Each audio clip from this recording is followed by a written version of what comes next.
Poštovani slušalci, želim vam dobro večer. Slušate emisiju Luča. Kao što smo obećali, Ajurvede. Večerašnje druženje započinjemo neobičnim predstavljanjem. To ja neću raditi. Uradit će naš gost koji će večeras za sve vas, a i za mene, prevoditi ono što naši gosti budu rekli. Izvolite, predstavite se i predstavite naše goste. Dobro večer, ja sam ovdje večeras u ulozi prevodioca, ime mi je Srđan Četković, a prevodit ću za naše ajurvedske ljekare koji su gosti u ovoj emisiji, koju je cijenjeni novinar Đukić odlučio da napravi sa nama. I reći ću samo njihova imena. To je, would you like actually to introduce yourself the way you want and then I will translate it, or I will just mention your name? Dr. Raghavan Ramankutty sa više od 60 godina iskustva u praktikovanju ajurvedske medicine i njegov sin dr. Prabodh Raghavan koji je također ajurvedski ljekar kao i njegov otac, ljekar savremene medicine. Dr. Raghavan je proučavao Vede, 6 oblasti indijske filozofije, uključujući tu i Ajurvedu.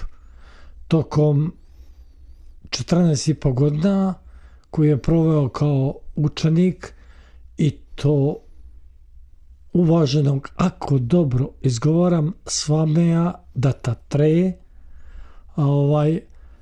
Ja bih volio na samom početku da naš uvaženi gost nešto kaže o svom učitelju, a onda započnemo priču o Ajurvedi. So if it would be possible for you to say something about your guru who taught you Ayurveda, Swami Dattatreya, and then we can start a more general talk about Ayurveda. Guru Pyo Namah. My guru, Swami Dattatreya, belongs to the oldest heritage of Ayurveda. Moj guru, Swami Dattatreya, pripada najstarijoj tradiciji Ajurvede. This heritage dates back to 3600 years. Ova tradicija, ovo nasljedstvo ide unazad 3600 godina. It's a spiritual Vedic tradition. To je jedna duhovna vedska tradicija. Duhovna vedska tradicija je i nastavak priče koju naš gost donio s ovom. Što zapravo znači Ajurveda? This spiritual Vedic tradition is the continuation of the story that our guest will share with us. What does it really mean, Ayurveda? Ayurveda, the oldest life science. Ayurveda je najstarija nauka o životu.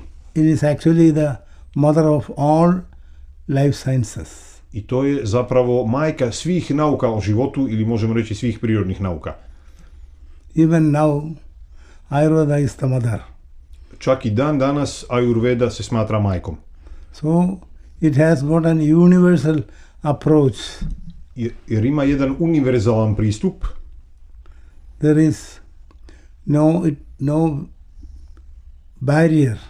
Jednostavno ne postoje barijere za Ayurvedu. It embraces the whole universe. Ne postoje granice Ayurvede. Ayurveda obuhvata kompletan univerzum. Not only human beings, ne samo ljudska bića, već i životinje, and plants also. I biljke, životinjski i biljni svijet. Njegov sin, naš gost, je ovdje sa nama. Radi u Londonu i ovdje od Crne Gore. Kada bi ga pitao za iskustva kako neko ko je London reaguje na ono što Ajurvede nose u tradiciji sobom, kako bi nam to pojasnio? So our guest's son, also our guest, lives in London and works, practices his science in London and here in Montenegro. And if we were to ask him how someone who lives in London sees and accepts the tradition of Ayurveda, how would he clarify that to us? Yeah, in London, Ayurveda got a very good acceptance. When all over Europe, if you take, London is having a lot more acceptance and welcoming.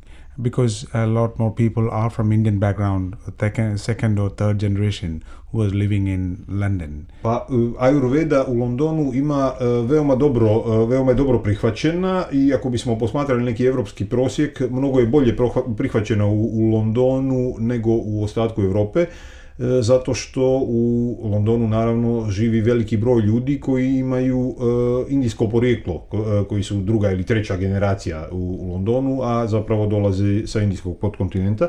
Last 3 years ago, King Charles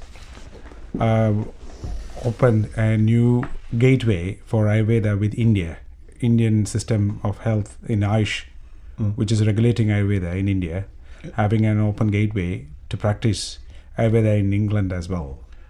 Prije 3 godine sadašnji kralj Charles otvorio je novi prolaz, da tako kažemo, novi ulaz za praktikovanje, za primjenu Ayurvede u Londonu. You mentioned Irish? Ayush is the Ministry of Ayush for Ayurveda.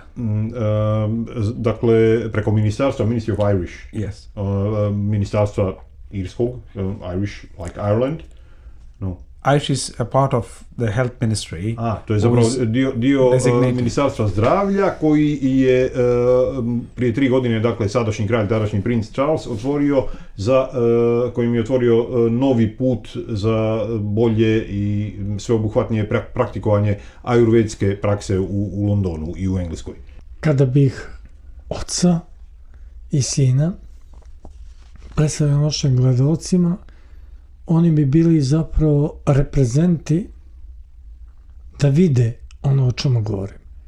A kada predstavljam našim slušalcima, oca i sina, doktore ajurvedske medicine, teško je reći da ono što Ayurveda govori, dugovječnost, imamo ovdje u studiju kroz primjer naših gostiju. If I were to present the appearances of our guests, father and son, to our viewers, then they would be able to see for themselves the living image of Ayurveda.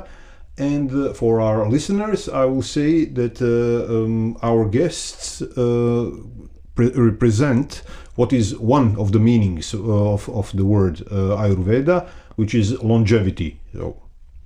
I zato ću sinu pitati da li je za Ayurvedu neophodna mentalna higijena.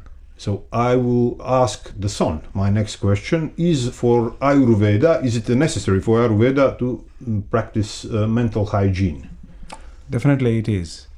Definitivno jeste. It is much more safer when compared to the Western system. Western system don't have a hygiene system like to give an awareness into how to be mentally stable. So Western system treat you when you're having a mental health issue. So Ayurveda will give an insight how to be mentally stable and to maintain it.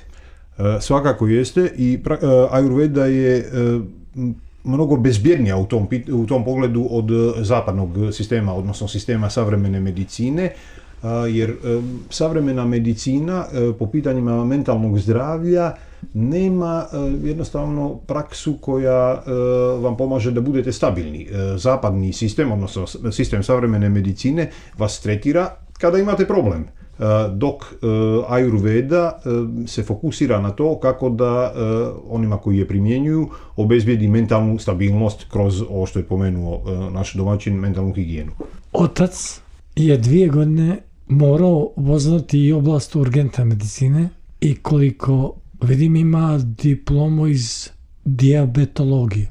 Kada bi mogao kratko da nam kaže kako primjenjuje svoje znanje iz oblasti ajurvedske medicine, a mnogi mi svjedoče koji su bili njegovi pacijenti da uz pomoć pusa mnogo dobro dijagnosticira problem. So, Father, he mentions that you have also studied for 2 years emergency medicine and that you also have a degree in diabetology.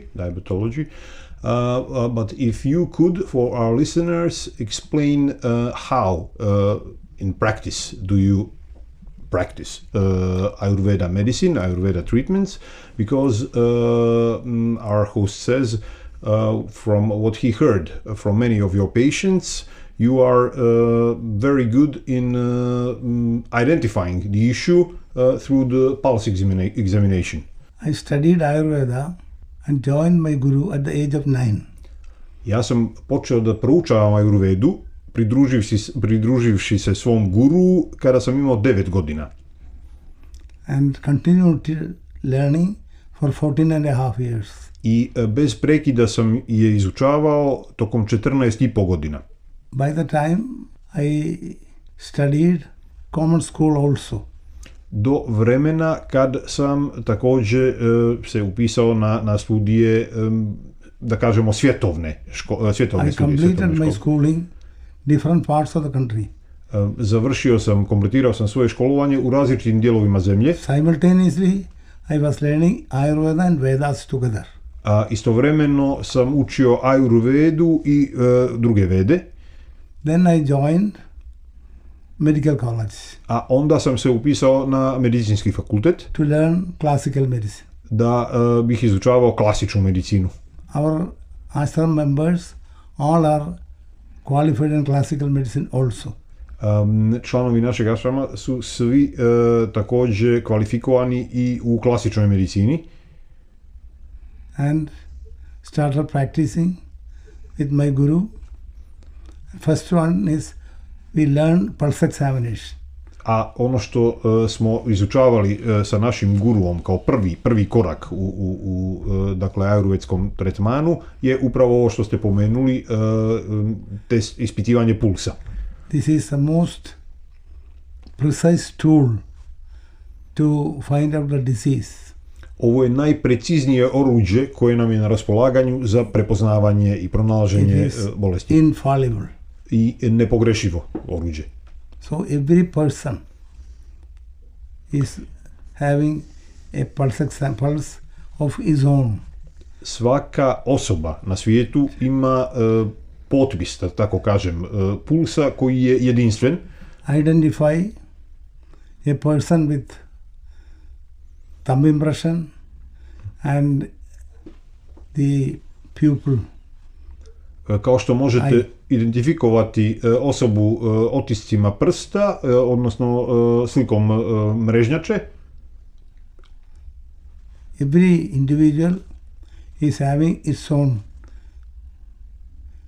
original impression of the pulse. Isto tako, na isti način kao ova dva primjera, svaka osoba na svijetu ima svoj jedinstven, individualan otkucaj, ako ćemo ga tako nazvati, pulsa.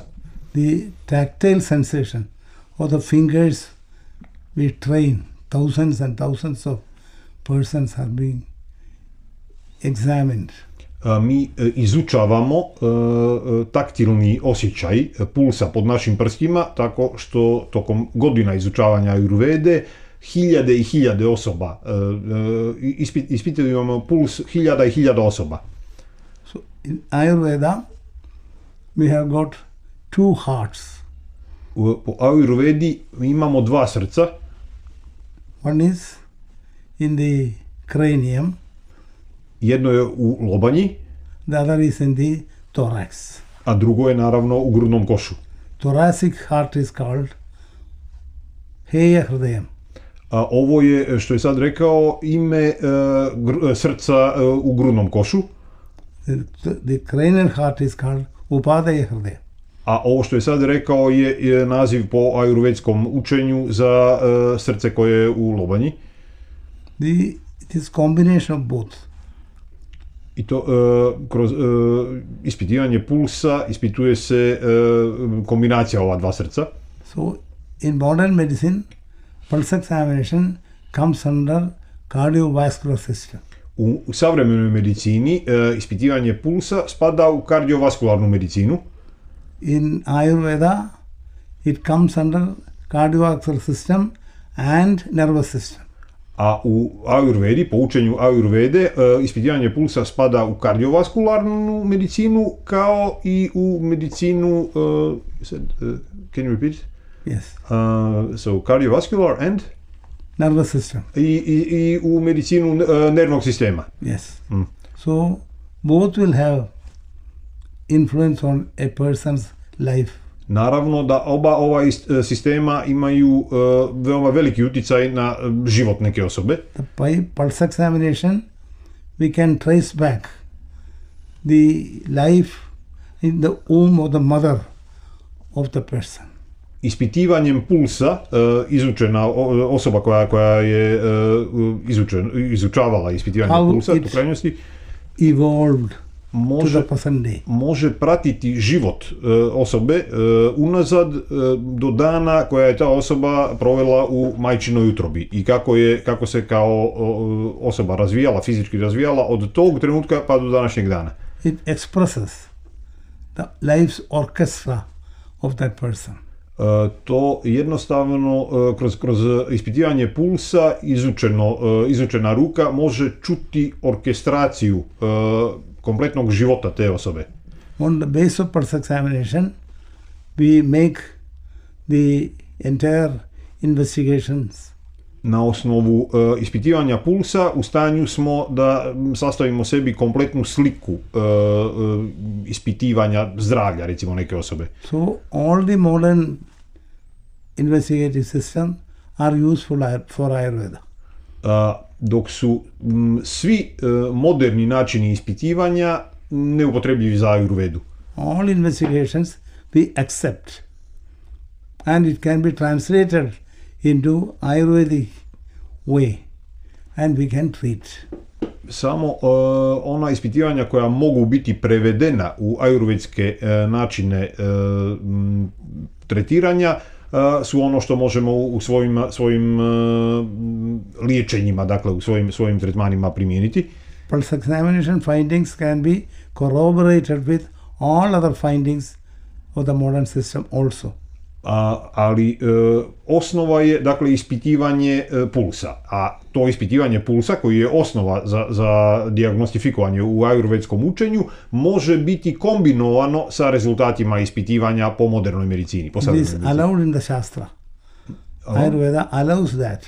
Ayurveda to dozvoljava zapravo. What all advances in any system anywhere in the world, it is to be observed and analyzed according to the Ayurvedic language and it is to be accepted if it is acceptable. Dakle, Ayurveda ne odbacuje moderne načine ispitivanja. Moderni načini ispitivanja i rezultati tih modernih savremenih metoda ispitivanja treba da budu posmatrani u duhu Ayurvede i da budu kombinovani sa ajurvedskim ispitivanjem ukoliko su po ajurvedskim principima prihvatljivi. There is no barrier. Ayurveda ne postavlja barijere. Ayurvedic Vaidyan is supposed to learn whatever is available. Ajurvedski ljekar je, dakle, od njega se očekuje da nauči sve ono što je na raspolaganju da bude naučeno. That Veda says that ano bhadra kardayovanandu vishwadaha. That all noble thoughts come from all sides. Ovo je, dakle, bio citat iz Veda, da plemenite misli mogu doći sa svih strana, dakle da se ne postavlja granica. We have no prejudice against any science. I da naravno ajurvedsko učenje nema predrasude ni prema kojem drugom učenju, ni prema kojoj nauci. Our authorities, our acharyas allow that. Naše učenje, naši principi dozvoljavaju to. It is encouraged everywhere. I ohrabruju zapravo svako učenje, svako saznanje. An Ayurvedic Vaidyan or Ayurvedic practitioner should be always a learner. Ljekar koji primjenjuje Ayurvedu bi trebalo da bude učenik cijelog svog života. Never ending learning. To je neprekidni proces učenja. So Ayurvedic Vaidyas or physicians, they improve day by day. Znači, ajurvedski ljekari moraju unapređivati svoje znanje iz dana u dan, dok god su živi. So, the old generation of Ayurvedic physicians are respected and worshipped by the new generation. A ovo znači da su starije generacije ajurvedskih ljekara veoma visoko i duboko poštovana od strane novih generacija. That the tradition is so rich now. Zato što je tradicija sa svakom novom generacijom obogaćivana i sada je Everything veoma is recorded. Sve se bilježi. Authorities are there We have got a vast literature. Postoje dakle i formalno autoriteti ili da ih nazovemo administrativni organi, da upotrijebimo taj moderni izraz ajurvedskog učenja i postoji veoma bogata riznica literature. Different schools of thoughts are there. Postoje različite škole mišljenja u okviru učenja ajurvede. We have to study thoroughly. Sve to mora biti veoma podrobno proučeno. Everything. Sve što je na raspolaganju. Infinite. To je jedan beskrajan izvor, gotovo beskrajan izvor znanja. That is to be continued throughout life. I jasno je da tako širok izvor znanja je potrebno izučavati tokom cijelog života. Swadhyaya, or learning by ourselves, learning by seeing our experience, everything is enriching. Znači, učimo sami, učimo kroz iskustvo, učimo kroz praksu i sve to obogaćuje naše znanje i obogaćuje sveukupno učenje ajurvede. And that knowledge is put into practice. I naravno, veoma je značajno da se to znanje stavi u praktičnu upotrebu. So, our reach in treating disease is far more than any modern system of medicine. I zbog toga je naš opseg liječenja različitih stanja i bolesti daleko širi od opsega savremene medicine. Highly classified, but all the branches we have to study. Znači, klasifikacija je visoko razvijena, ali ajurvedski ljekar mora da proučava sve oblasti. From pediatrics to geriatrics. Od pedijatrije do gerijatrije. All specialities in modern system, an Ayurvedic physician is equipped to treat all the specialities. Znači, sve specijalizacije, sve oblasti specijalizacije savremene medicine, jedan ajurvedski ljekar mora biti u stanju da tretira. Our tradition is engaged in treating patients all over India, not only India, all over the world. Naša tradicija se primjenjuje u liječenju pacijenata širom Indije i ne samo širom Indije, već širom svijeta. The first medical college is Stanley Medical College in Madras. It was started in 1938. Prvi medicinski fakultet. July 2nd. Prvi medicinski fakultet, Stanley fakultet u Madrasu, pokrenut je, zapravo osnovan je 2. jula 1938. 1933 they started a diploma course. A 1933. su pokrenuli znači kurs studija koji je omogućavao dobijanje diplome iz savremene medicine. Nothing was there in India. U Indiji nije postojalo ništa. So the hegemonic power they used to suppress Ayurveda. Zbog toga što je brutalna sila hegemona, odnosno kolonijalnog vladara, korištena u potiskivanju ajurvede. So, Ayurvedic physicians are not allowed to practice.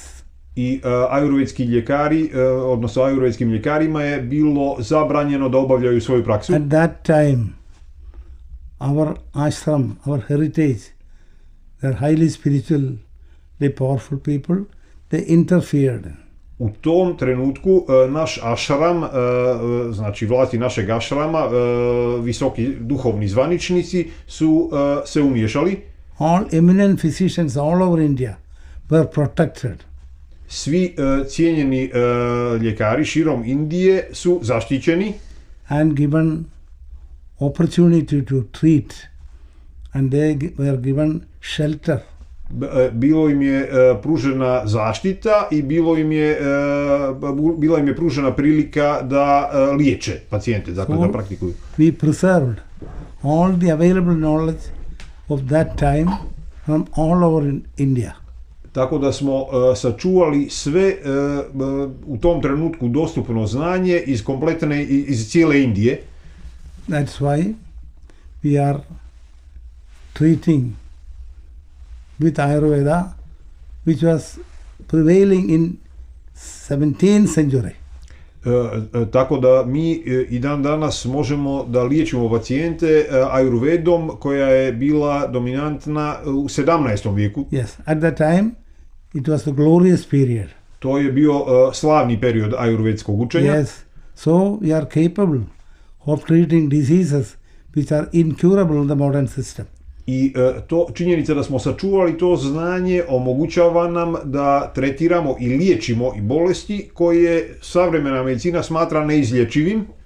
We treat diseases which are incurable in the modern system alone.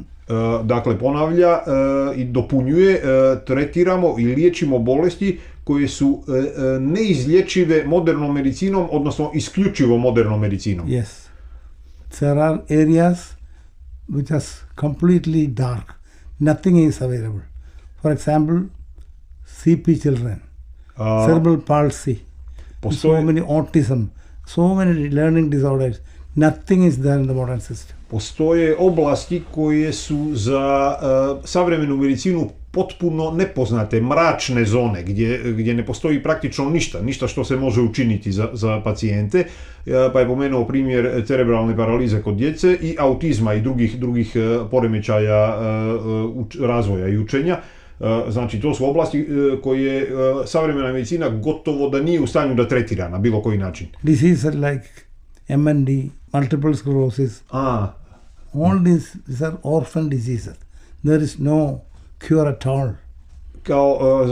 Zatim je dodao primjer multiple skleroze. Znači, to su neke od bolesti za koje u savremenoj medicini gotovo da uopšte nema nikakvog tretmana, a sasvim sigurno nema nikakvog, da kažemo, konačnog lijeka. Industrial accidents, the same way all pandemics and epidemics we treat successfully. Od znači industrijskih nesreća pa do ovoga što smo kao cijeli svijet iskusili u skorije vrijeme, epidemije globalne razmjere, odnosno pandemije, sve se to može uspješno liječiti ajurvedskim učenjem. Recent COVID, you could treat successfully many dangerous or very serious cases which modern medicine did not have anything. Mi smo za ovaj najnoviji, da kažem, najsvježiji primjer, COVID, imali neke veoma teške slučajeve koje smo veoma uspješno tretirali i liječili, iako je u takvim slučajevima savremena medicina bila potpuno bespomoćna. Many complications which are incurable in the modern system. Zatim brojne komplikacije koje i dalje savremeni sistem medicine smatra potpuno nelječivim. For example, long COVID. Pa se držimo COVID-a i dalje, produženi COVID, tako zvani. We are treating successfully. Mi ga uspješno liječimo. Everything is documented. Sve je ovo dokumentovano. So hundreds of documents are there. Postoje na stotine dokumentovanih primjera. Each case is treated in its own way. A svaki slučaj se liječi na svoj individualni način. One medicine for one disease is not there in Ayurveda. Ayurveda ne poznaje sistem jedna bolest, jedan lijek. Our pharmacy is so rich. Naši farmaceuti su tako bogati. In these pandemics, chikungunya and many epidemics, we treated with prescriptions for each patient separately. A dok smo mi u Ajurvedi ovu pandemiju, kao i druge pandemije, tretirali sa individualizovano prepisanim lijekovima za svakog pojedinačnog pacijenta. Cause is the same, but the requirement of person to person will vary. Bolest, dakle, može biti ista, ali lične potrebe svakog pojedinačnog pacijenta se razlikuju. We treat the patient and not the disease. Jer zašto nije isti lijek za sve? Zato što mi, Ayurveda, dakle, mi tretiramo pacijenta, a ne bolest. Nosology in Ayurveda is very limited. What is it? Number of disease names are comparatively much less. Znači, broj imenovanih bolesti u ajurvedskom sistemu je daleko manji nego u savremenom. Very simple approach. All the diseases caused by the imbalance of the three doshas. Mi imamo veoma jednostavan pristup. Svaka bolest izazvana je disbalansom tri doše. one sentence, it is clearly established as jedina rečenica to najjasnije uspostavlja takvu sliku. Sarvesham eva roganam kupidamalaha. That is the imbalance of the vata, pitta and kapha. To je dakle neravnoteža između ove tri doše koje je imenovao, neću ponavljati ime da ne bih pogrešio. That is made out from the pulse examination. I ta neravnoteža i njena priroda se ustanovljava na prvom pregledu pulsa. We have got Ashtasthana Pariksha.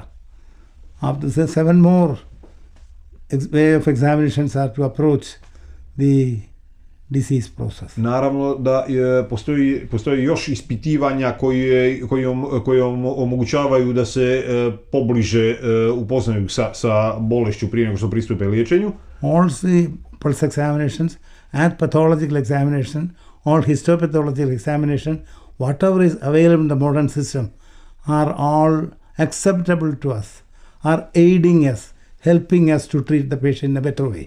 Ali naravno da ponavlja još jedan put da su sva ispitivanja koja su dostupna pod modernim sistemom medicine dobrodošla i prihvatljiva ukoliko pomažu da se bolje odredi na koji način tretirati pacijenta. Znači, osim onoga što je njihov osnovni vid ispitivanja, što je ispitivanje pulsa, svi drugi metodi koje moderna medicina stavlja na raspolaganje, pa je pomenuo histopatološka ispitivanja, da ih ne nabrajam, da ih ne ponavljam, sva dakle ispitivanja moderne medicine su dobrodošla i prihvatljiva u određivanju onoga što je najbolja moguća terapija za svakog pojedinačnog pacijenta. Our pharmacy is so rich. Ali ponavlja još jedan put, u ovom sistemu moderne medicine farmaceuti su jako, our pharmacy, Ayurveda's pharmacy. Yes. Ajurvedska, znači ajurvedska farmaceutska, neću reći industrija, tražim bolju riječ, ajurvedska tradicija proizvodnje lijekova je veoma bogata, nudi jako veliki broj preparata za različite bolesti i za različite vrste ljudi kojima je potrebna pomoć od bolesti. Ayurvedic medicines are so system friendly, so safe. A ajurvedski lijekovi su veoma bezbjedni, prijateljski nastrojeni prema sistemu, a pod sistemom podrazumijevamo, dakle, ljudsko tijelo. Jel? Ayurvedic medicines are digested by the system and absorbed, and it will become part of the tissue. Ajurvedski lijekovi su prihvaćeni od sistema, od tijela, svareni, obrađeni i apsorbovani i postaju dio tijela, dio sistema, dio tkiva. 100% safe. I 100% su bezbjedni. And another important thing is, modern system, any medicine, a ono što je još značajno napomenuti, classified in different ways, whatever medicines, if it is given in excess dose, or for example 10 times the normal dose, it will be fatal.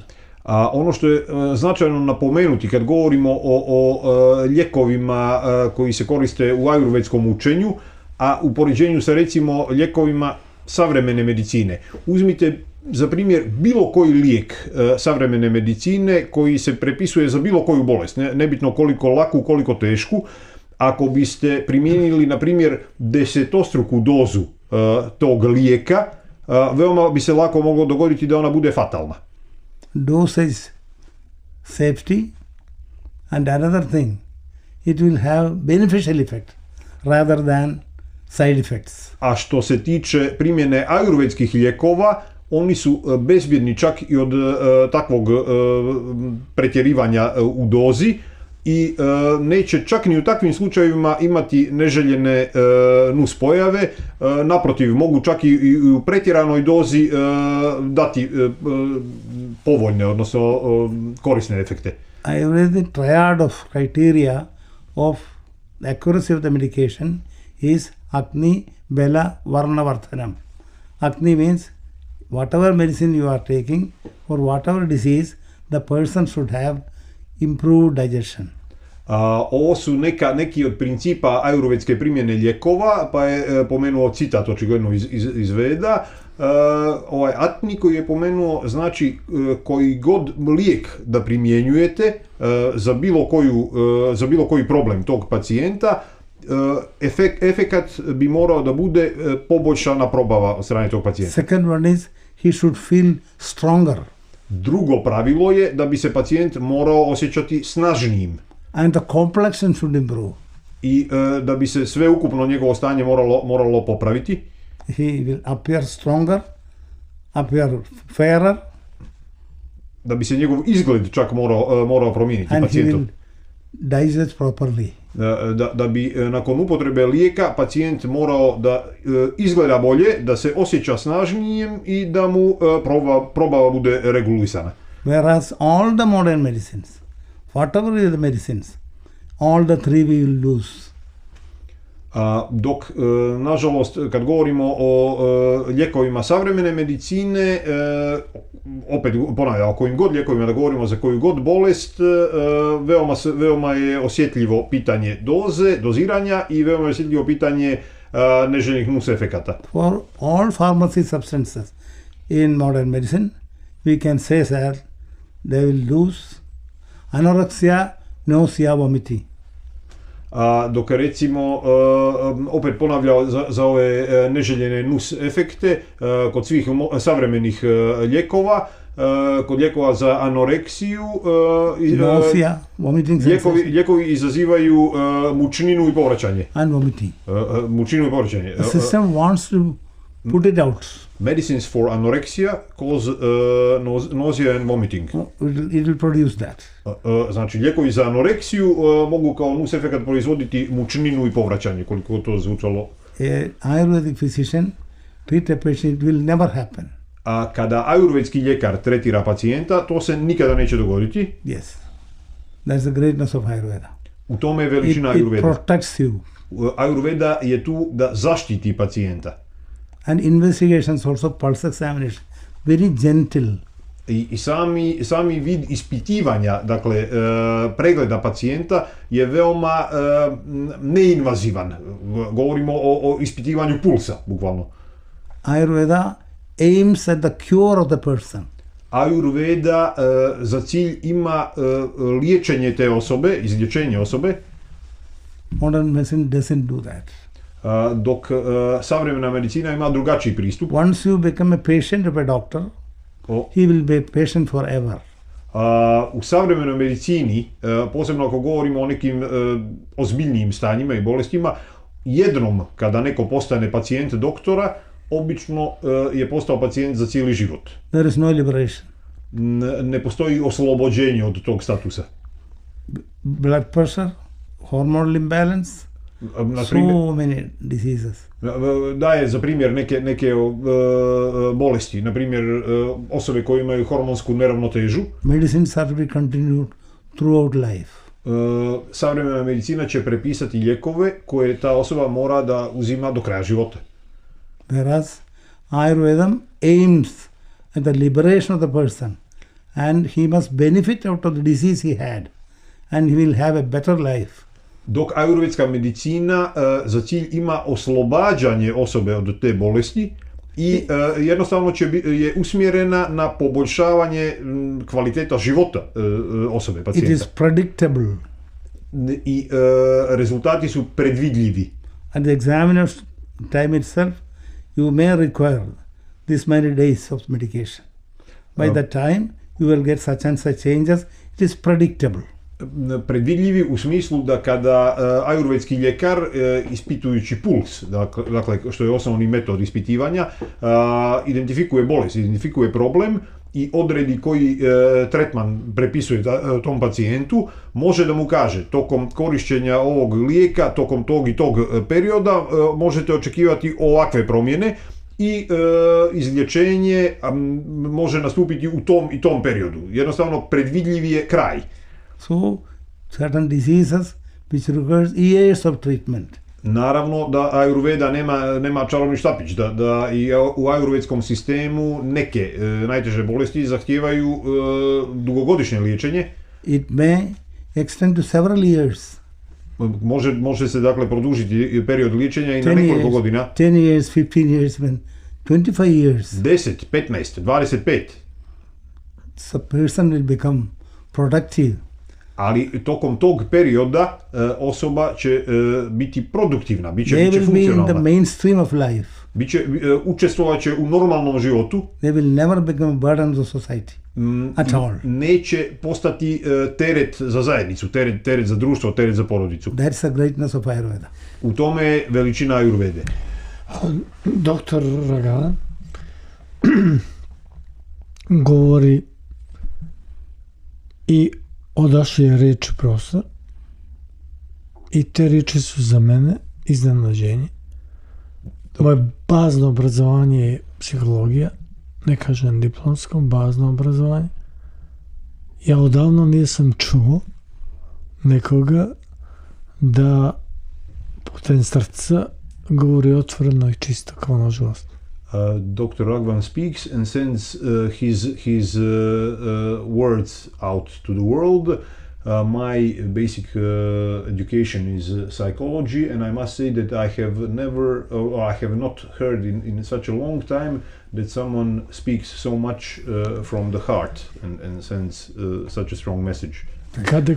Kada otac ovako govori, da pitam sina, s obzirom da psihijatrijska njega mora biti njemu poznata jer vodi računa i o mentalnoj higijeni, da li ta dva srca koje je pomenuo njegov otac, jedno je u grudima, drugo je u lobanji, prepoznaje kao pinalnu zvijezdu jedno to srce lobanji, ili je to neki drugi organ, ili nije poznata lokacija tog organa?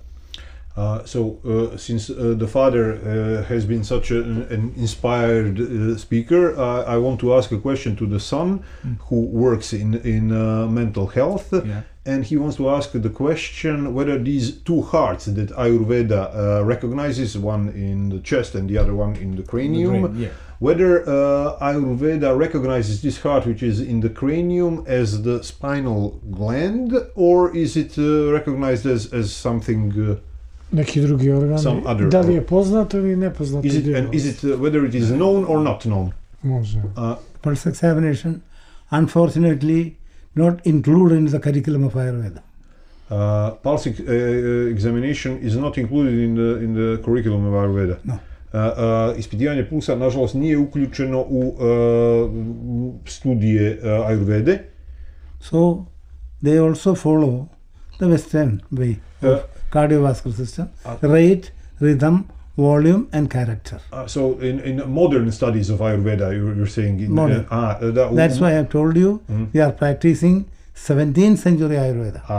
Dakle, da pojasnimo ovo, kad je rekao da u program izučavanja Ayurvede nije uključeno ispitivanje pulsa, misli na savremeni formalni program izučavanja Ayurvede u formalizovanim, da kažem, obrazovnim institucijama, i zato je napomenuo da je Ayurveda koju on praktikuje, on i njegovi kolege koji su je izučavali u Ašaramu u kojem je on, praktikuju Ayurvedu iz 17. vijeka.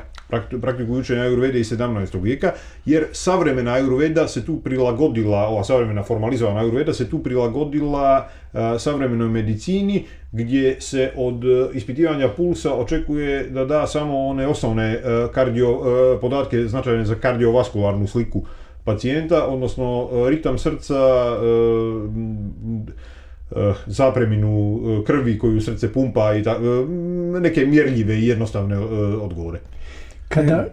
Kada govorimo o Londonu i kada pomenemo čovjeka koji je naš gost, ako izgovaram dobro riječ, doktor Prabot, ovdje u ovim podacima koji su impresivni, trenutno je angažovan na izradi projekta integrisanja vještačke inteligencije u sistem njege. Imao sam iskustvo samo jedno, komunikacija sa GPT-om 6. generacije, i čini mi se da, s pravom na grešku, da rezultati mogu biti impresivni, ali može vještačka inteligencija jednog trenutka, uzimajući sebi naše znanje, da produkuje moguće psihopatski model koji je doveo do tog znanja. He mentioned your Dr. Pravod. He says if he pronounced your name correctly, Yes. He checked your basic information about your work, and he was impressed by the fact that you are currently engaged in the project integrating AI with mental health care. Yeah.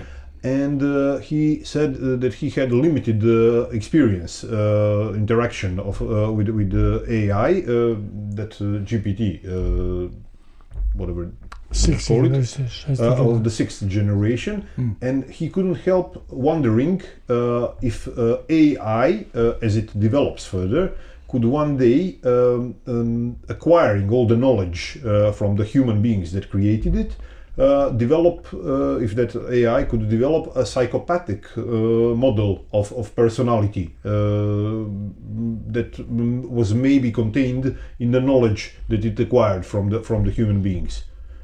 koji su ih doveli do ratova.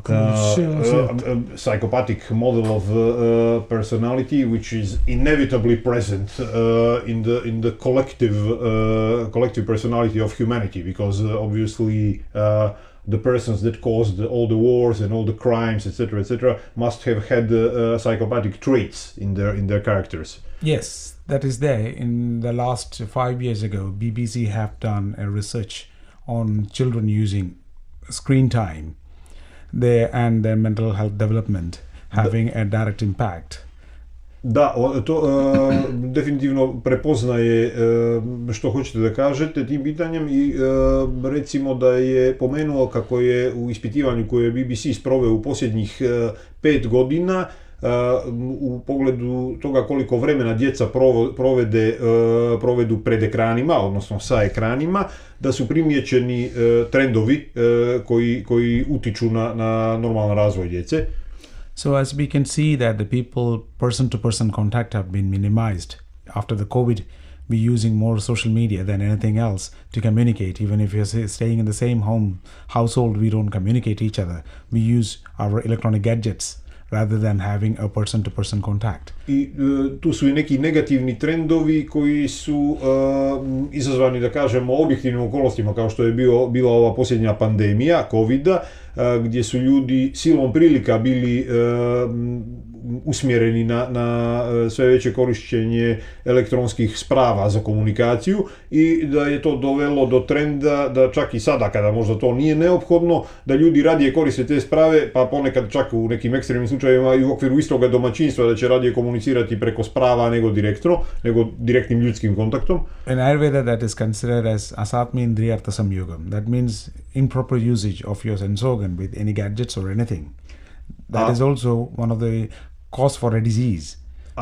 Ayurveda to prepoznaje kao, pa je rekao citat, kao neadekvatan, neprikladan vid korišćenja sprava koji na svoj način može dovesti do bolesti. That is the beauty of Ayurveda, that is going so deep into your life and understand that and give a guideline on that. And compared to the Western science, when you manifest as a disease, only there is treatment. Možemo, dakle, i to navesti kao primjer ljepote Ayurvede, koja jednostavno toliko duboko ulazi u poznavanje vašeg života i u davanje smjernica za bolje i kvalitetnije vođenje tog života, dok opet govorimo i upoređujemo je sa savremenom medicinom, koja će bilo kakvo, da kažem, mentalno stanje nečije tretirati samo kada je jasno da je ono izašlo iz normale, bez, dakle, nekog preventivnog djelovanja, savjetodavnog djelovanja. So as you can see, there is a very huge rise in number of people with mental health illness. It is 1 in 5 person as having some sort of mental health issues. Vidimo da su trendovi negativni po tome što je broj osoba koje imaju problema sa mentalnim zdravljem u porastu, i neka da kažemo od pesimističkih procjena idu do toga da kažu da 1 od 5 osoba, odnosno 20% populacije, da ima neki vid mentalnih problema. So when you take globally, you can see that mental health is the third economic burden for every country. A kada to prevedete u jezik globalne ekonomije, odnosno kada pokušate da kombinujete te informacije iz oblasti zdravstva sa oblastima ekonomije, vidite da pitanja mentalnog zdravlja, odnosno poremećaja mentalnog zdravlja, predstavljaju 3. po veličini faktor nestabilnosti, odnosno poremećaja globalne ekonomije. Jedan primjer. Example. Na polu su živjeli ljudi koji su komunicirali sa snijegom, ledom, na potpuno različite načine kroz dugo pamćenje njihovih starih. In the North Pole, there lived a nation that was capable of communicating with the snow and ice in different ways through the long remembering of their ancients. Ali, kada je došla tehnologija do njih, rekli su im da nema potrebe više da oni vide koliko je debeo led, da će im oni saopštiti putem mobilne telefonije. But when modern technology reached these areas and reached these people, people who brought those technological gadgets told them there is no need for you to use your ancient methods to measure how deep or how thick the ice is. I can simply tell you that by using this here mobile phone. Za samo 3 godine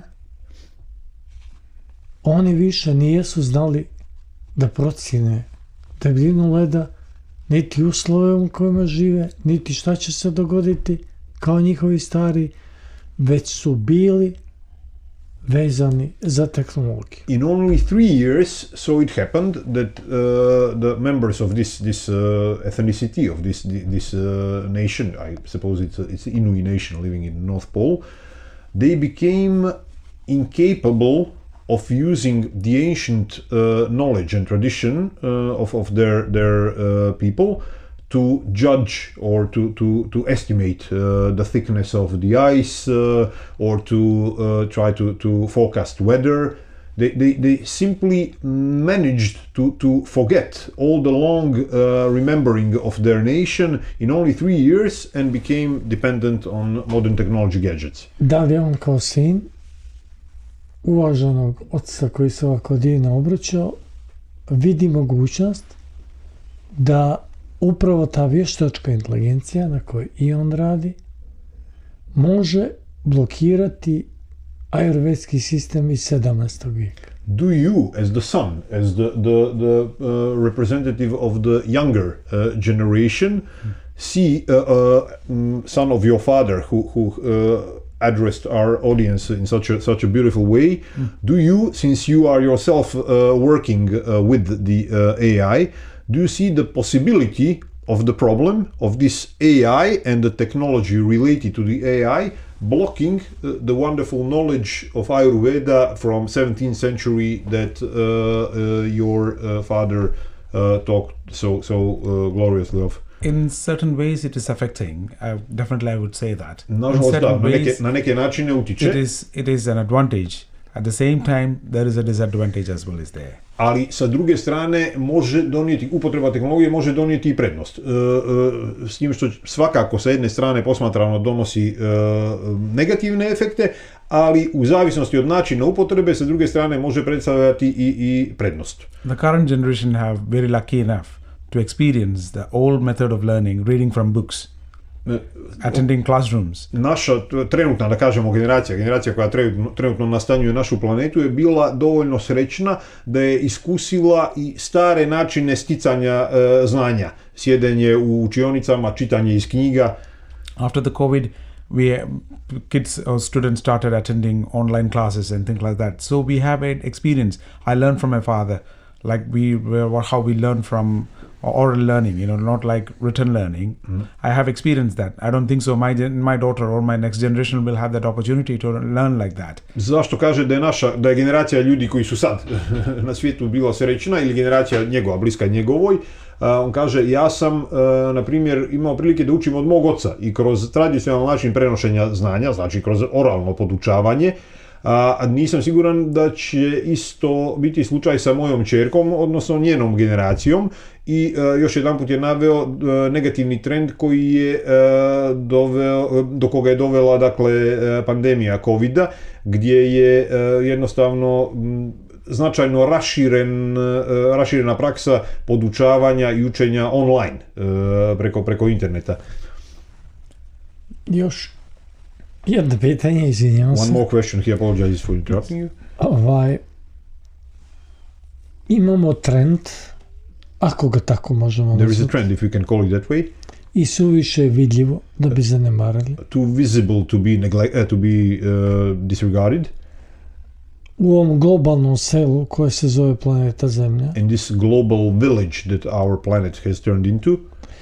Sve je više mlađih ljudi koje posežu za užasnim stanjima svijesti, konzumirajući oružje njihovih roditelja. There is more and more young people who reach horrifying states of mind and reach physically for the arms of their parents, firearms of their parents. Sada je dječak ubio 8 učenika.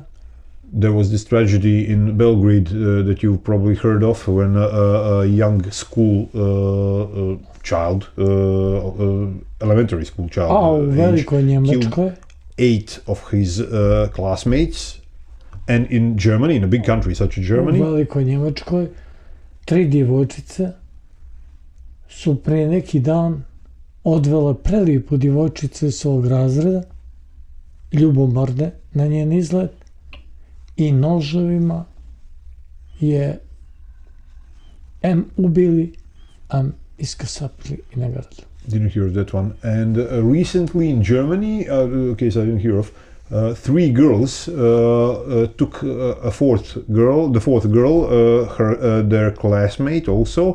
They were jealous of her beauty. They abducted her and killed her with knives, and not only killed her, but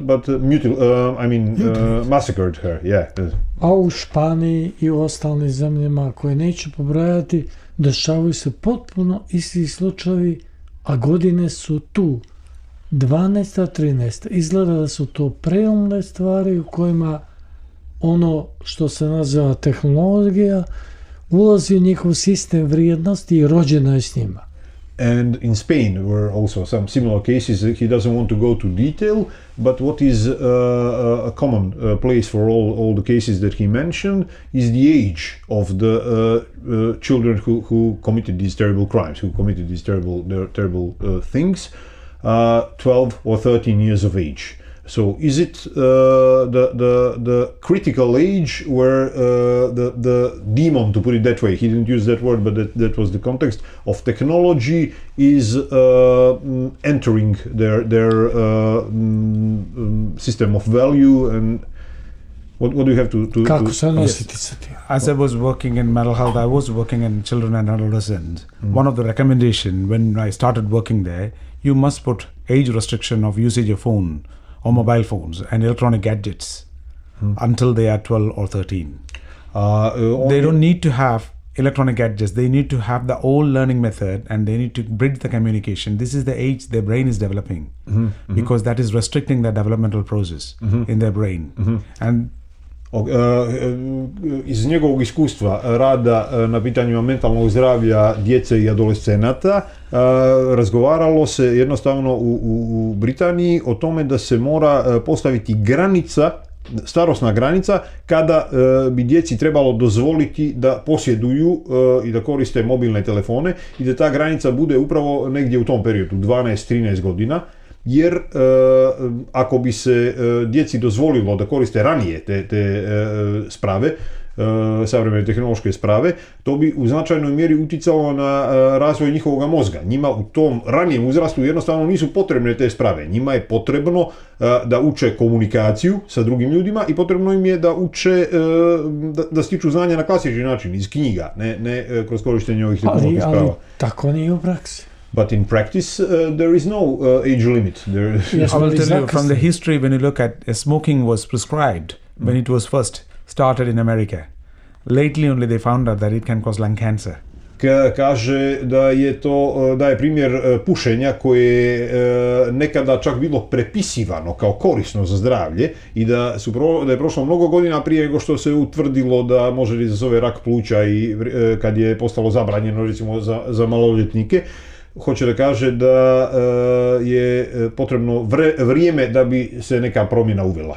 Slažem se s njim, ali vibracija bolesti je ajurvedskim tretmanom moguće liječiti. He agrees with you, but he says vibrations of a disease can be treated by Ayurvedic treatment, Ayurvedic method of treatment. Ali vibracijom tehnologije može se poslužiti vještačka inteligencija koja jednog trenutka neće liječiti, nego dodati. But now he's developing the theory of a possibility of AI at a much more developed stage than we have it right now, abusing technology. This is a metaphor of a vibration of disease, and Ayurvedic treatment that suppresses this vibration of this disease. But he says, imagine a situation where a malignant AI would use the vibration of technology not to cure, but to augment, to increase the disease of. Yes, we have evidence of that. People with depression are likely to become more depressed when they're using more social network and things like that. So that is a clear evidence for that. The children, young children, those who are using mobile phone or other screen time more, they are having developmental delay. So we are creating a developmental disorder in children. Definitivno razumije u kom pravcu ste išli sa ovom metaforom i kaže, nažalost i u praksi postoje već dokumentovani i dokazani primjeri da pacijenti koji boluju od depresije, da im se stanje njihove bolesti, osnovne depresije, pogoršava ako provode više vremena uz ekrane, na društvenim mrežama i tako dalje, dok kod djece u njihovom razvojnom procesu korištenje opet ekrana i socijalnih mreža dovodi do jasno dijagnostifikovanih razvojnih problema. Još jedno pitanje. One more question. Primijetio sam, spravno na grešku. To mu prevedi. I noticed, correct me if I'm wrong, he says.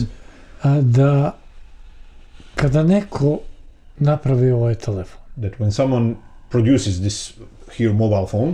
Ili neki iPad ili neki kompjuter. Or some iPad or whatever, some computer.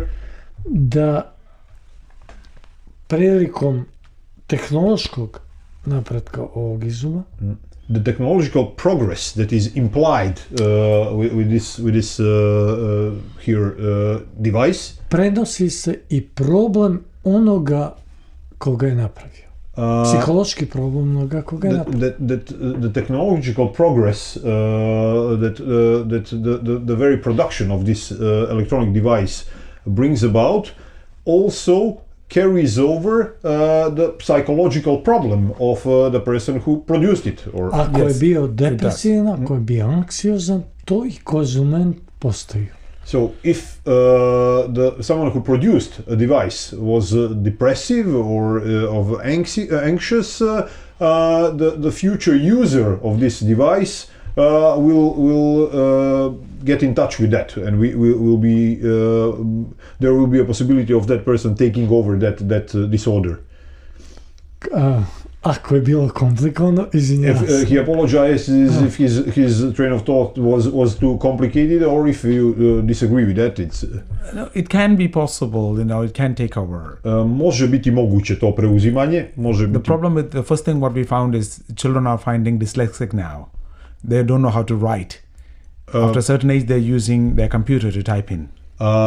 Ali vraća se na praktične probleme koje sada u današnje vrijeme dakle ustanovljavamo na nepobitan način kroz prostu statistiku, da je disleksija sve češća kod djece koja koriste ove tehnološke sprave, da djeca jednostavno nisu sposobna više da pišu, zbog toga što su uvijek za pisanje, za ukucavanje teksta, da tako kažemo, koristili telefone i kompjutere i iPade. And some of the Japanese cartoons are banned in UK because it developed epilepsy in children. A neki od japanskih crtanih filmova su čak bili zabranjeni u Velikoj Britaniji zbog toga što je ustanovljeno da mogu da dovedu do napada epilepsije kod djece. So these are the common problems we are facing every day. Dakle, ovo su neki uobičajeni problemi sa kojima se susrećemo na svakodnevnom nivou, tako reći. And you don't have your privacy. I naravno problem žrtvovane privatnosti, da ljudi više nemaju privatni život. U Francuskoj prije 2 dana. 2 days ago in France. Protesti intelektualaca. There were riots, protests of intellectuals. Među njima i članovi Francuske akademije nauke i umetnosti. Among them, the members of the French Science Academy. Jedan izgovara riječi koji su pitanje koje ćemo proslijediti. And one of them said the following words that I will pose to you as a question. Kaže, vještačka inteligencija objavljuje naše radove, ali ne saopštava naše imena. So, this person says, AI publishes our works without mentioning our names. Ali, ja sam objavio 2 rada i nisam ih nikada kroz kompjuter proveo. But I have published 2 works and I have never, not in a single moment, had them on my computer or any other computer. Oni se nalaze u mojoj fioci. So they are in my drawer. Kako vještačka inteligencija zna za njih? How is it possible that the artificial intelligence knows about them? Onda ne objavio, nego napisao. Napisao. So not published, but wrote. He says, I wrote 2 works, ali 2 tractates. Ali na mašini obično. In an old-fashioned typewriter, not on a computer. So I have them on paper in my drawer of my desk. How AI can know about them? I on kaže da je moguće da ga je vještačka inteligencija preko 4K televizora Samsungov nadgledala dok je to kuca. And he's theorizing that it's possible that AI has actually seen that person typing those works, those documents through a modern smart TV that he has in his room. Čak i ako je taj televizor bio ugašen, even though that TV might have been switched off at that time, but znači, svi postaju svjesni ovog problema, a prije 2 dana iz Google stiže informacija da je onaj koji je napravio vještačku inteligenciju podnio ostavku sa riječima da u najvećoj noćnoj mjeri nije mogao pretpostaviti da će ovako brzo da izmakne kontroli ljudskoj vještačke inteligencije bez mogućnosti da je zaustavi. So everyone becomes aware of this problem, and 2 days ago Google published a piece of news that the person who participated in the development of the AI has resigned with the words that not in his worst nightmare could have he imagined that the AI will get out of control, of human control so quickly. Kako je to onda spojio sa Ayurveda? How can you combine this with Ayurveda? It's difficult to say that. The current project what I'm working is on AI, because the last Yeah, in England, many hospitals have lost their data. So they were asking for a huge ransom money, and every minute they are deleting each patient's record, which has been stored for more than 20 years or even more. People, those who've been booked for surgery, been cancelled, and that was a huge money government have to pay. And sorry, who did We that? don't know. We don't know who was doing that behind. They were complaining. They were blaming about the different countries, governments, other hackers. A lot of things were there because that caused a lot of disruption in human life. Hoće da stavi u kontekst ovaj projekat vještačke inteligencije na kome radi. Kaže, očigledno, so basically the context of your AI project is safety. It is safety, yes. Da, kontekst ovoga projekta koji uključuje vještačku inteligenciju na kome on trenutno radi je kontekst bezbjednosti i onda je pomenuo nešto za što ja nisam ranije bio čuo, da se veliki problem dogodio u zdravstvenom sistemu Velike Britanije kada je, you said last year that happened, or? Last year, yeah. Da se prošle godine dogodilo da je velika količina podataka koji su tokom 20 godina čuvani u različitim kompjuterskim datotekama o pacijentima, o zakazanim zdravstvenim zahvatima, operacijama itd., da je izgubljena, izbrisana i da su čak bili, so there were examples of blackmailing. It is a kind of blackmailing, yes.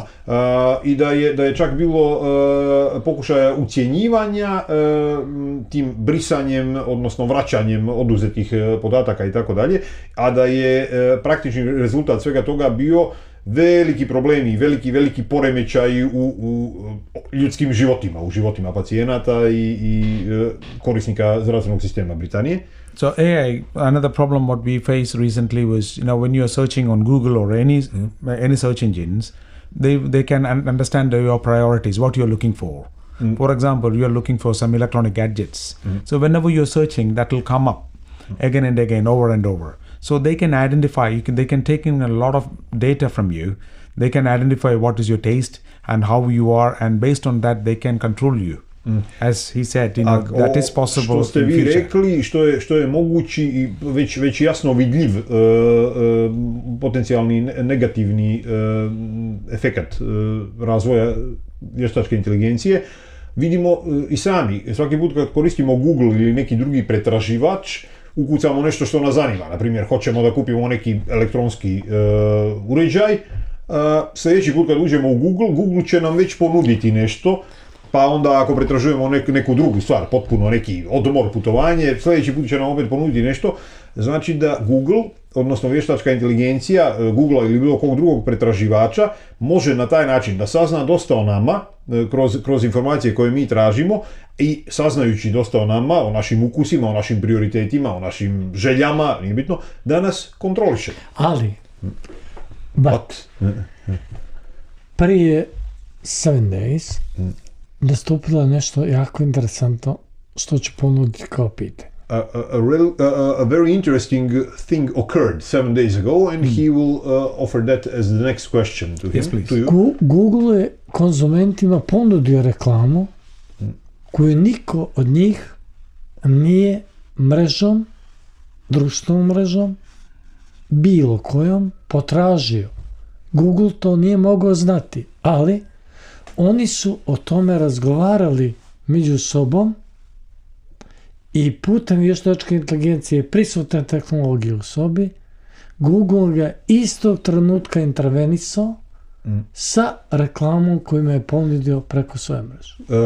Google offered to users, a group of people who were discussing something in a room like we are discussing here now, without any of them typing any keywords, trying to do any search on any search engine, etc., simply talking about something, and suddenly Google offered an advertisement that was related to the topic of the discussion.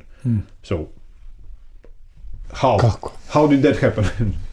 That is possibly happening. So one thing which is causing a major challenge for us, people those who are having certain illnesses. So when they search for that will come with a lot more information. This information, the Google is not holding that data with themselves. They're selling it to other people as well, I believe. I think somehow the data is going out, and your clinical data or your health history, others can see as well. So then they will come up with their own advertisements and their own, the enquiries will be more and more into your mailbox. They will keep on sending you emails. So we don't know how much data we hand over to these kind of companies. Kaže da ne vidi nikakav, odnosno ja sad komentarišem ono što je on rekao, bolje da prevedem prvo. Znači jednostavno problem je u tome što ogromna količina podataka koju Google prikuplja o bilo kom svom korisniku, jednostavno pamteći negdje, bilježeći u svojim bazama podataka sve informacije koje je taj korisnik nekad koristio, Google ne zadržava te podatke za sebe, nego postoje jasne indikacije da se ti podaci prodaju dalje.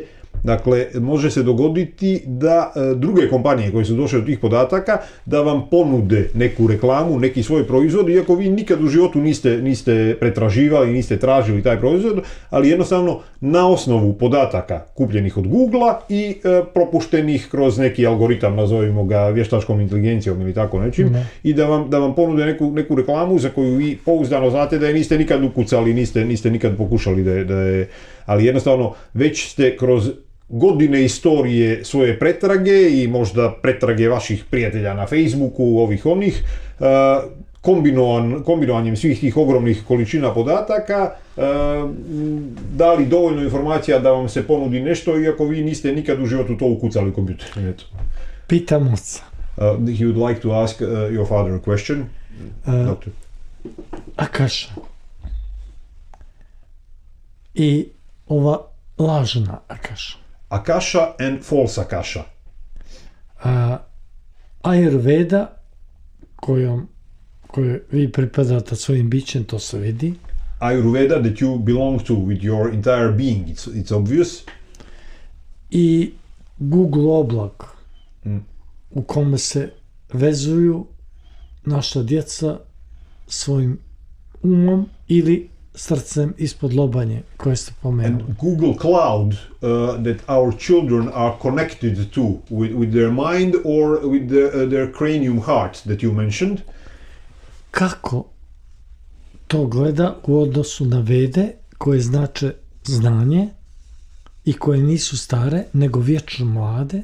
And how do you see that situation through Vedas, Vedas that mean knowledge and that are not old but eternally young?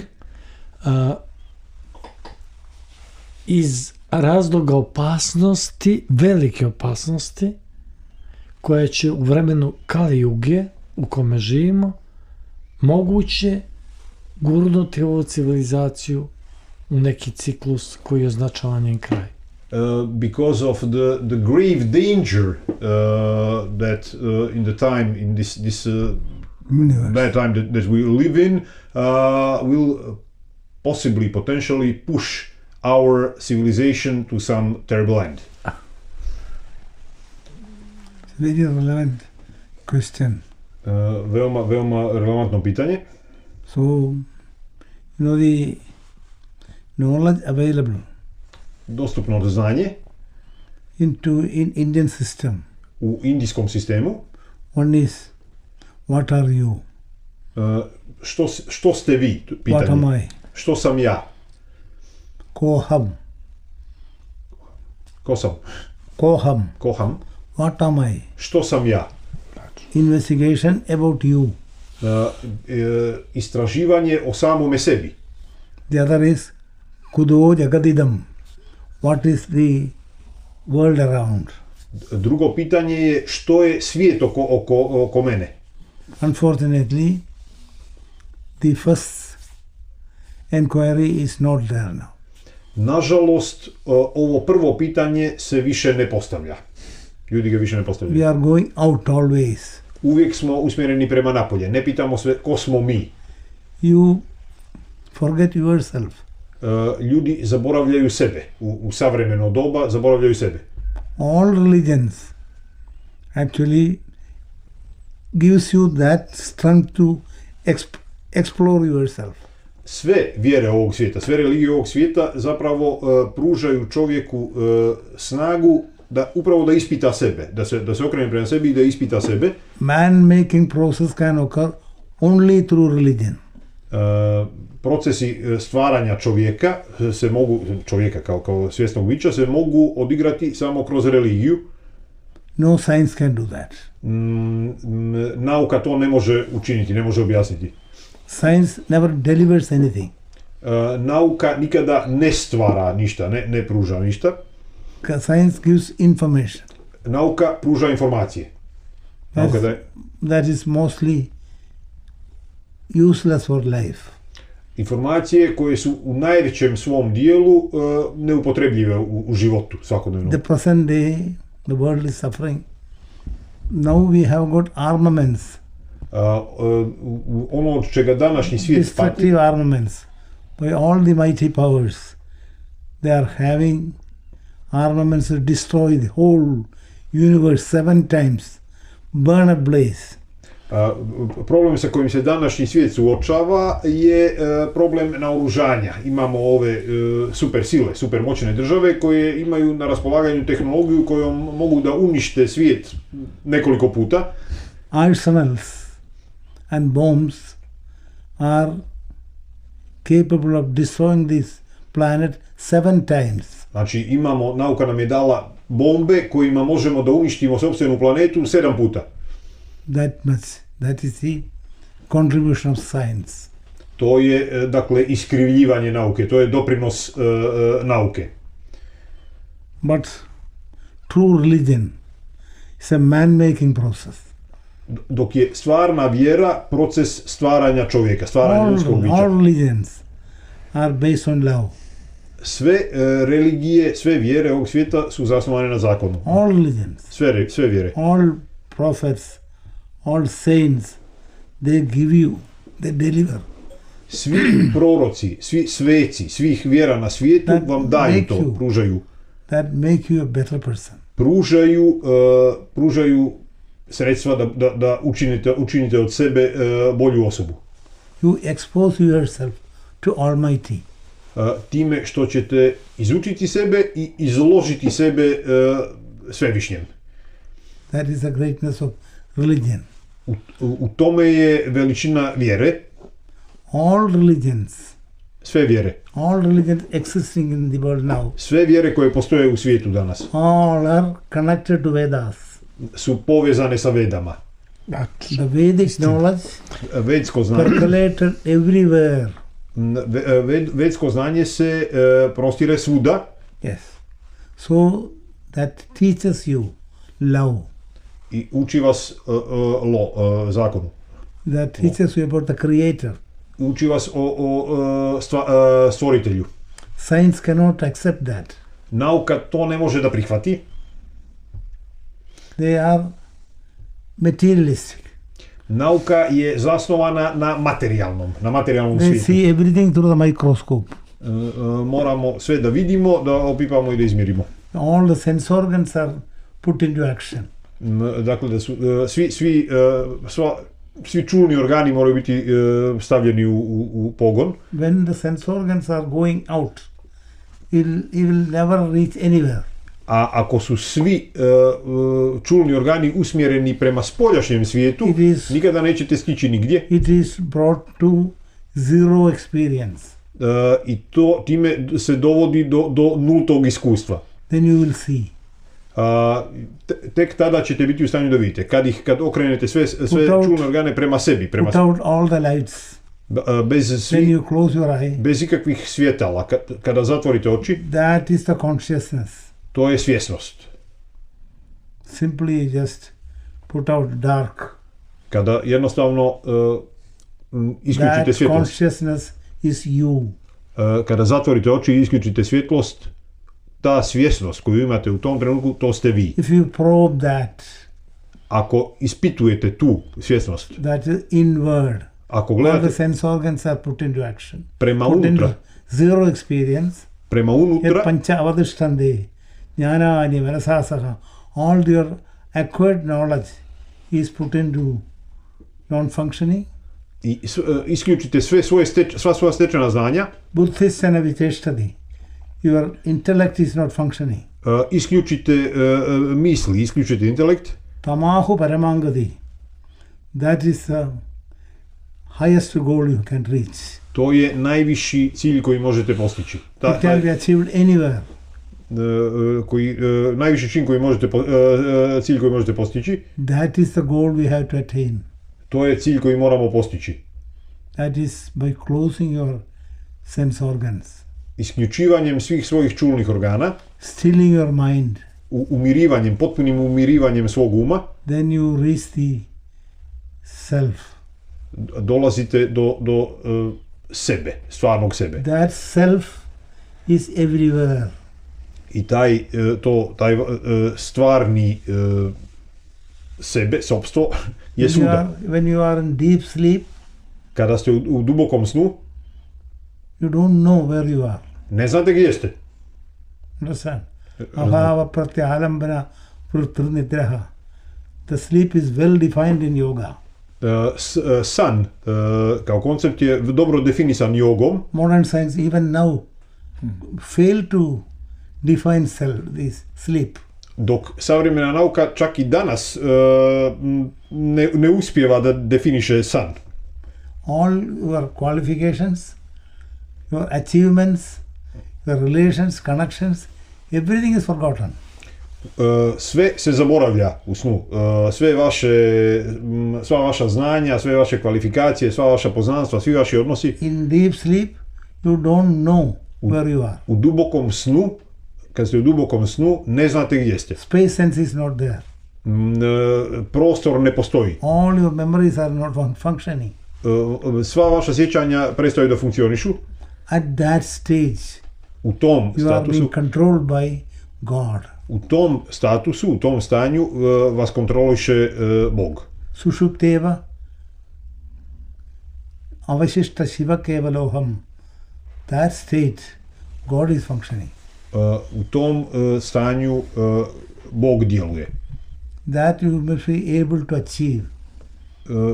Kada ste u stanju da postignete to stanje, anytime you must be able to see yourself. Trebalo bi da u svakom trenutku budete u stanju da vidite sebe. When you succeed to see yourself, that is the success of the whole life. Onoga trenutka kad budete u stanju da vidite, da spoznate sebe, možete reći da ste postigli uspjeh u svom životu. So then all the researches will be fruitful. Onda će svi vaši uspjesi prethodni, sva vaša ispitivanja, istraživanja, proučavanja biti cannot be destructive. Plodonosna, ne mogu biti destruktivna. All of us are expressions of God. Svi ovi odgovori su izraz Boga. You are not an individual. Vi u tom trenutku niste više individua. Vedas teaches that. To nas uče Vede. We never exclude anybody. Nikada ne isključujemo nikoga. Amrtasya putraha. You are part of God. Vi ste dio Boga, to Vede uče. He is the creator. On je stvaralac, stvoritelj. For any creation, three things are required. Za bilo kakvu kreaciju potrebne su tri stvari. One is the material for example, if you are making a pot. Jedan je materijal, na primjer pravite čuk. That pot, clay is the material. Da bi se napravio taj čuk morate imati materijal, glinu. That. From pot, a creator must be there. Da bi čuk nastao, mora tu biti i njegov stvaratelj. Potter is the creator. To je grnčar koji se bavi glinom, jeli? And so many instruments are required. A potrebni su i instrumenti, grnčar ima onaj svoj točak. That wheel. That wheel, all these things. Znači, so three things. Tri stvari. One is nimitta karanam. Sahakari karanam. Nimitta karanam means the pot, earth is the upadana karanam. From earth, the potter made pot and the wheel is used. That are auxiliary things. Znači, grnčar pravi čup od gline koristeći grnčarev točak. So, a raw material for creation, materijal za stvaranje, creator, stvoritelj, and so many other auxiliaries. I pomoćna sredstva kao što je grnčarev točak. Without these three, nothing can be created. Ali bez bilo koje od te tri stvari ništa ne može postojati. As far as the universe is concerned, što se tiče svega što postoji u univerzuma, all the three are one. Sve ove tri stvari su jedno. Creator, stvoritelj, the raw material for creation, sirovi materijal, sirovina za and the instruments used for that, kreaciju i instrument koji se koristi u stvaranju, sve je u jednom. That is God. A to je Bog. That you can see. To je ono što možete vidjeti u snu, u dubokom snu. That is the only thing existing. I to je jedina stvar koja postoji. Everywhere God. Svuda je prisutan all religions. God is omnipresent, omnipotent, omniscient. To vidimo u svim vjerama svijeta. Bog je svemoguć, sveznajuć i sveprisutan. This is taught to the children.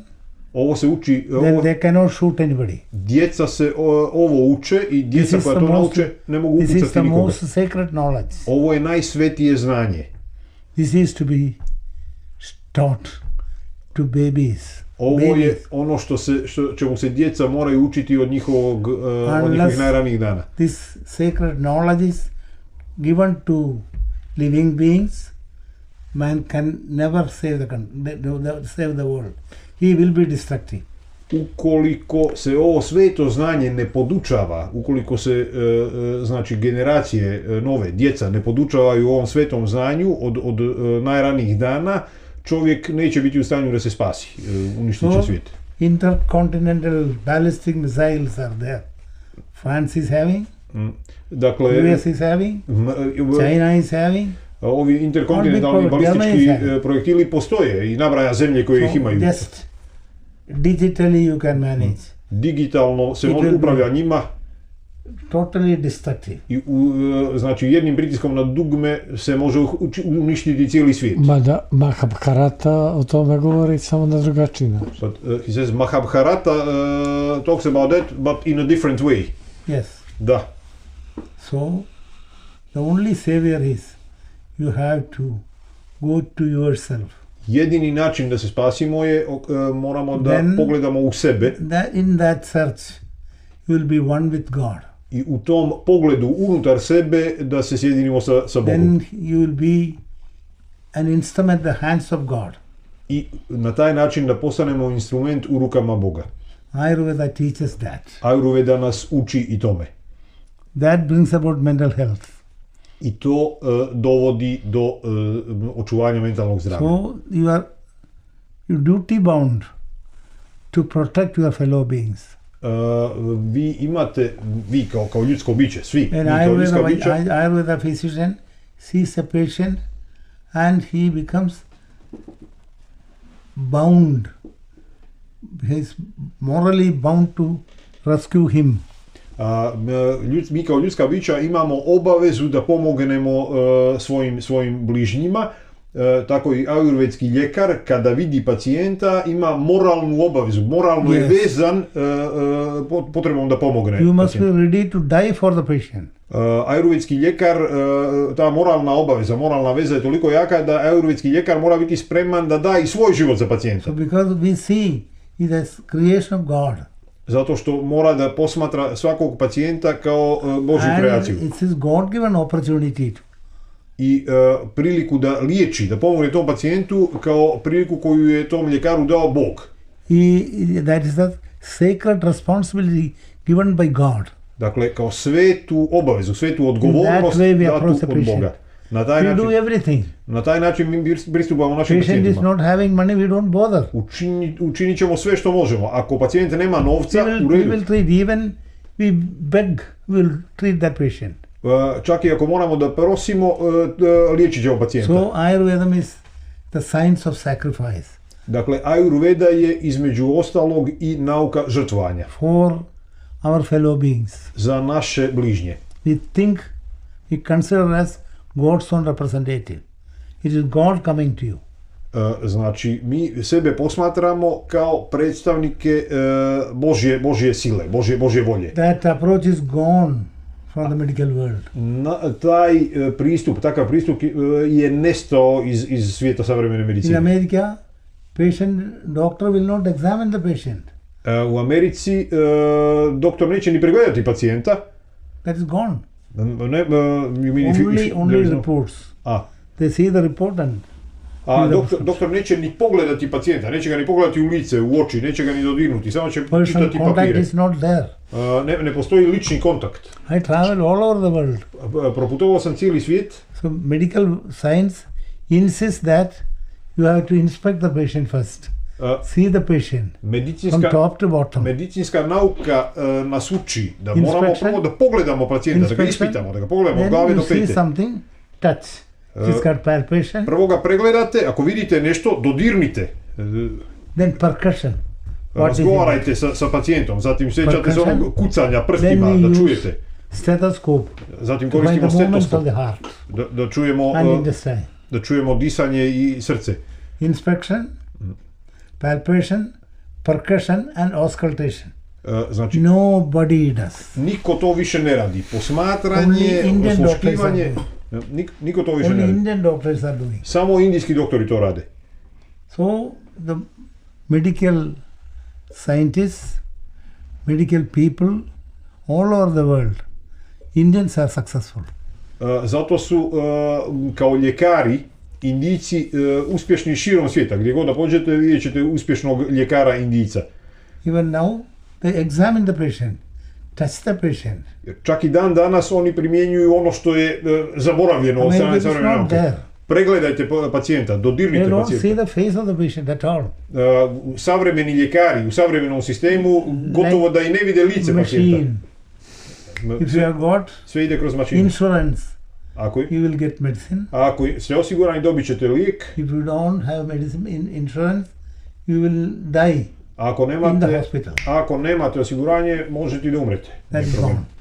The mercy is gone. Samilost je nestala. It is for money.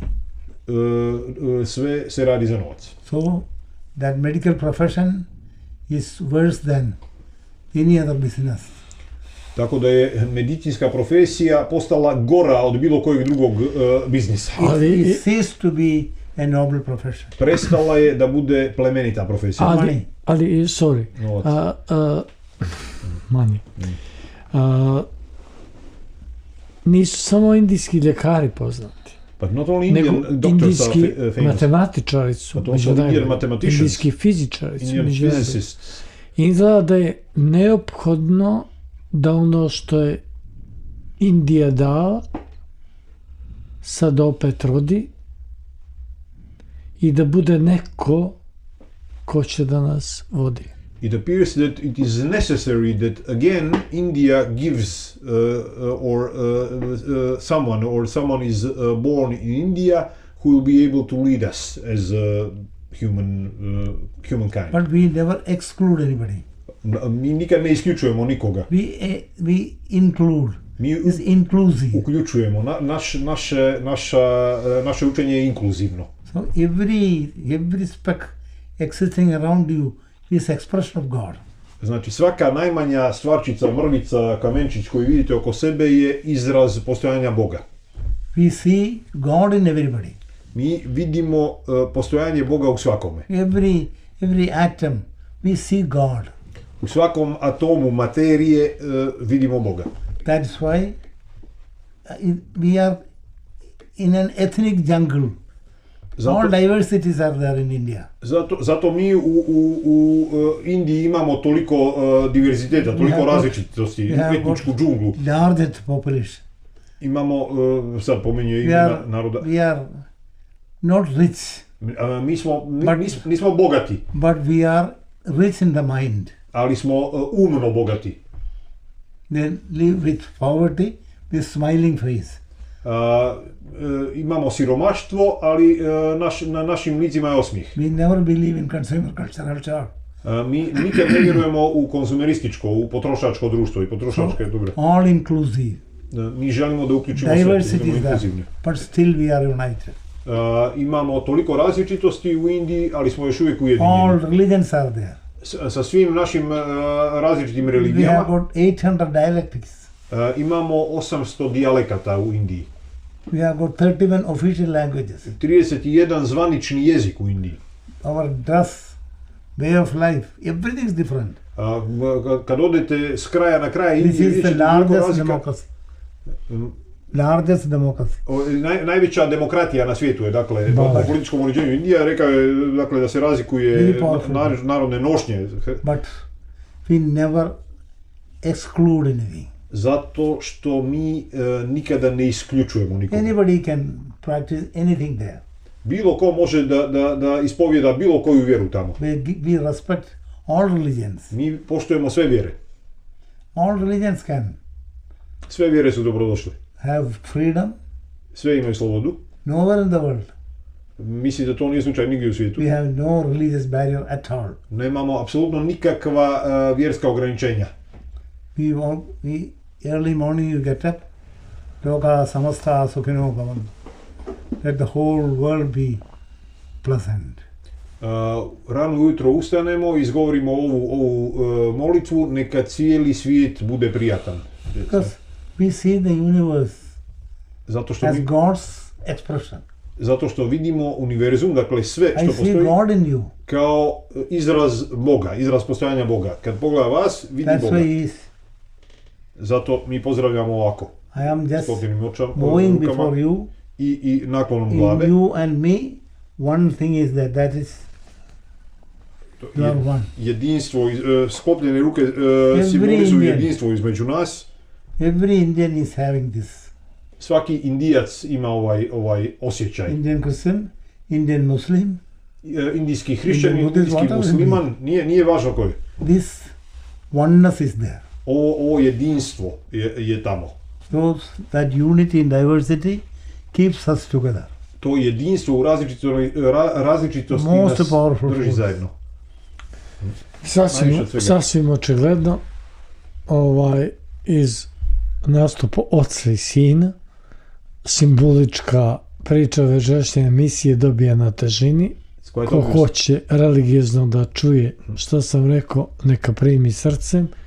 Ko hoće tehnološki da posmatra što je rečeno u večerašnjem druženju, nek čuje sina i vještačku inteligenciju i potrebu da se s ovim završnim pitanjima obratim upravo sinu na ovaj način. Da li misli da bi oca moglo nadgraditi vještačkom inteligencijom ili se treba vratiti ocu prije nego što vještačka inteligencija sobom izdominira? He says that okay, it's hard to translate it, but basically he says that whoever wanted to hear what your father had to say can listen with his heart and take it whether as a religious speech or a philosophical speech, but whichever way you want to hear it, there are so many positive things you can get from it. But with the final question, he will again address you, the son. And the question is, do you think that what your father presents here can be augmented by AI, or should we simply go back to the things that your father is preaching and presenting before the AI actually distorts it and turns it awry? No, I don't think so. But what he's talking is purely based on Vedas. It's never been translated or never been changed a single word in that from the point where it was written. Ne može se nadgraditi, sasvim sigurno, jer kaže ono što njegov otac govori je u potpunosti zasnovano na Vedama i što od trenutka kad je zapisano nikada nije mijenjano i nikada nije na bilo koji način. It is impossible. Even if the technology I don't know how far it's going to be, still it is not going to.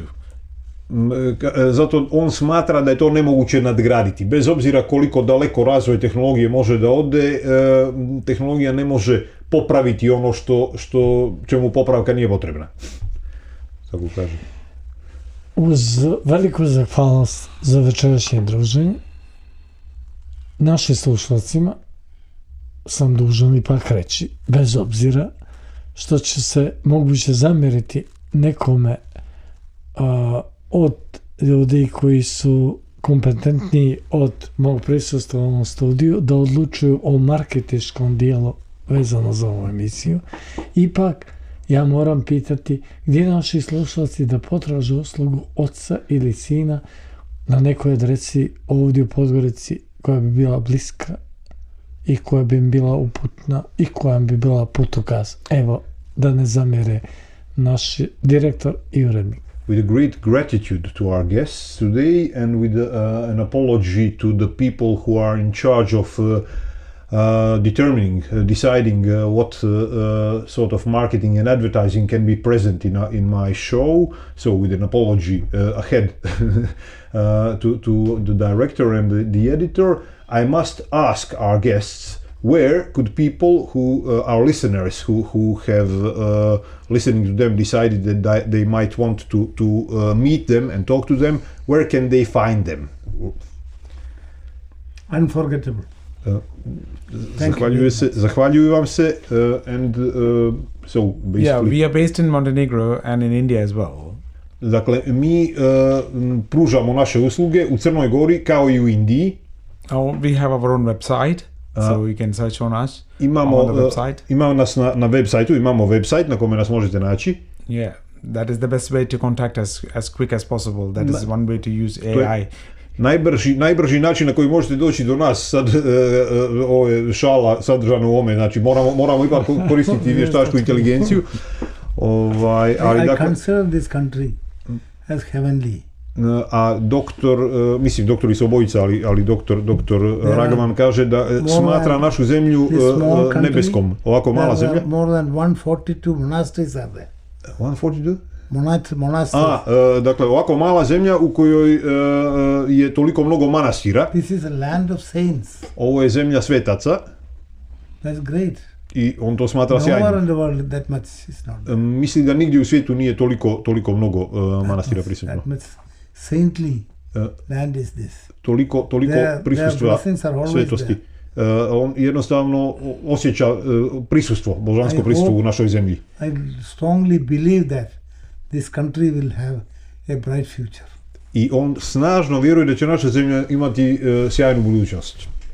Uz nadu da će tako biti, hoping that he will be right. Večerašnje druženje završit ću ne s namjerom da vodu guram na vodenicu onoga koji se obraća, već i poklonom našim, ajde da kažem, gostima, iako vede nisu gost nego domaćin, ovim rečima. Allow me to conclude our tonight's show with a gift to our guests, even though Vedas cannot be considered guests but universal host. But allow me to say these words. Jednog dana, one day, čitajući jednu knjigu jednog hrvatskog velikog naučnika koji je pisao o Egiptu, ali je spominjao i Vedi. Reading a book by a great Croatian scientist who wrote about Egypt but also mentioned Vedas. Otvorio sam prozor. I opened the window. I čuo sam ove riječi. And I heard these words. S ovim riječima završit ću. And I will conclude our tonight's show with these words.